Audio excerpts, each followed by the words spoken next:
Well, you talk about conservative principles working. You have started something called America Next to try to come up with an affirmative, conservative agenda for the nation's problems. Given how poorly Republicans did in the 2012 election, whether it was with Hispanics or young people or single women, do you need a new, different, positive agenda to try to win those voters back? Absolutely, Chris. Now, we don't need to change our principles. We don't need to become a second liberal party. But the whole idea behind America Next is we're going to offer detailed policy solutions consistent with our principles on issues like energy, on education, on health care, on growing the private sector economy. We need to win the war of ideas. Prime Minister Thatcher famously said you've got to win the war, the debate of ideas before you can win the next election. We've got to be more than the party of no. Look, our country's got a critical decision to make.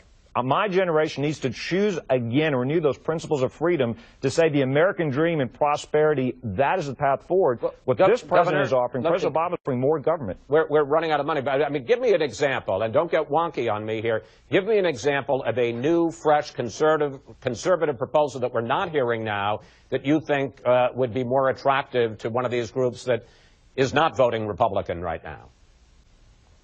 Well, look, I think you see a lot of creativity around education reform at the state level, whether it's giving letter grades to public schools, holding teachers accountable based on student growth in terms of how they're learning, in terms of school choice, so the dollars follow the students into public schools, online schools, private schools, independent schools, dual enrollment programs. I think it's also changing the way that we teach so that, for example, in Louisiana, a child can start the day in a public school and then take courses throughout the day from a multitude of providers. I think an education reform is one example. It's a way to help empower every child in America to get a great education and pursue the American dream. Democrats are so beholden to teachers' unions, they're stuck in a decades-old approach, top-down, one-size-fits-all learning. That's just one example of where we can contrast how conservative principles actually empower American families.